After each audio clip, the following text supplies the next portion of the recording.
बिस्मिल्लाहिर्रहमानिर्रहीम। इक़रा बिस्मि रब्बिकल्लज़ी खलक़ खलाक़ल इनसाना मिन अलक़। সপ্তম রমজানের দান মোবারক ও মোবারকবাদ। যারা যেখান থেকে যে স্থান থেকে ভিডিওটি দেখছেন, আশা করি ইউটিউব থেকে দেখলে ইউটিউবটা সাবস্ক্রাইব করে দিবেন। টিকটকে থাকলে ফলো দিয়ে থাকবেন, ফেসবুকে থাকলেও ফলো দিয়ে চ্যানেলটিকে বেশি বেশি প্রমোট করে উৎসাহিত করবেন আমাকে রান্না করার জন্য, বিভিন্ন blog video, daily video, shopping video, travelling video আপনাদেরকে দেওয়ার জন্য।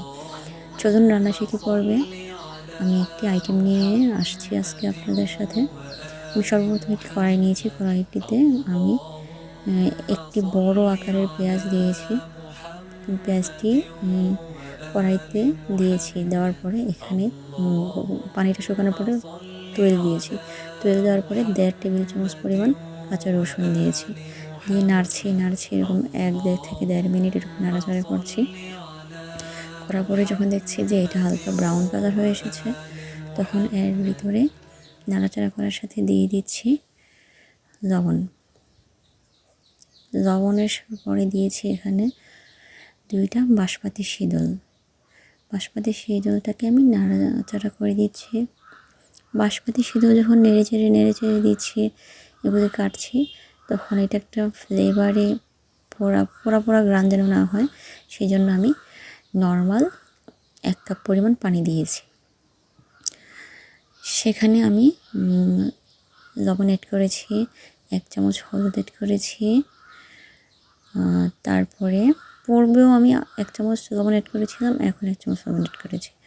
1 চামচ মরিচের গুঁড়ো এড করেছি। মনে হচ্ছে লবণটা একেবারে দেওয়ার জন্য হালকা আরেকটু লবণ দিয়েছি। তারপর নেড়ে চেড়ে মশলাটা কষাচ্ছি। চুলাটা মিডিয়াম টু লো আঁচে রাখছি যেন মশলাটা সুন্দর করে কষানো হয়। তারপর আমি নাড়ছি এবং হালকা তেলটা উপরে ভাসা হয় কিনা এই জন্য অপেক্ষা করছি। এখানে আমাকে পূর্বে থেকে সিদ্ধ করে রাখা একটা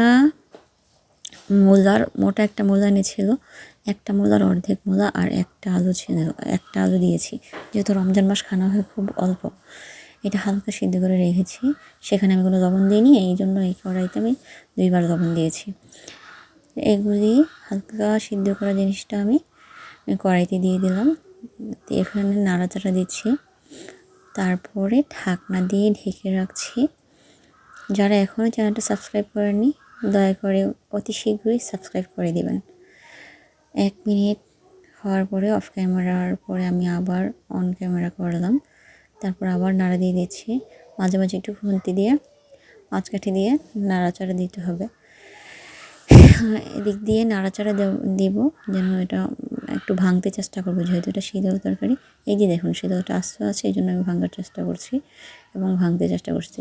বেশি ভাঙবো না। আর ওইখানে আমার অর্ধেক মূলা আর একটা আলু, যেহেতু অল্প খাবার হয়, ওইটা সিদ্ধ হতে আমি কিছু ধনিয়া পাতা পাতিলে ধুয়ে নিয়েছি 3 বার অফ ক্যামেরায়।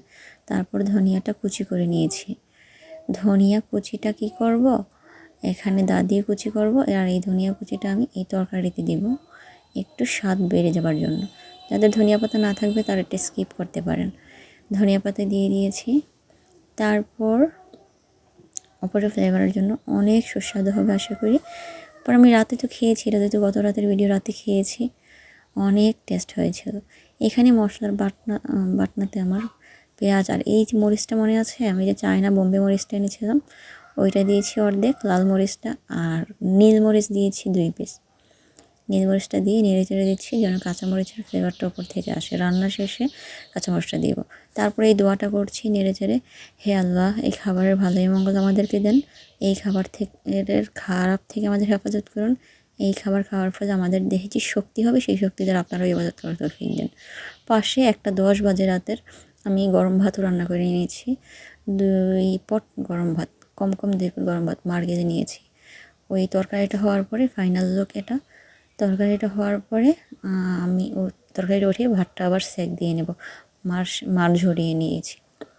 এই যে তরকারিটা ফাইনাল লুক কেমন হয়েছে কমেন্টসে জানাবেন। আমি খেয়েছি, আমার কাছে দুর্দান্ত ভালো হয়েছে। এটা দিয়ে আজকে সেহারিতে খাবার খেতে পেরেছি। আসসালামু আলাইকুম।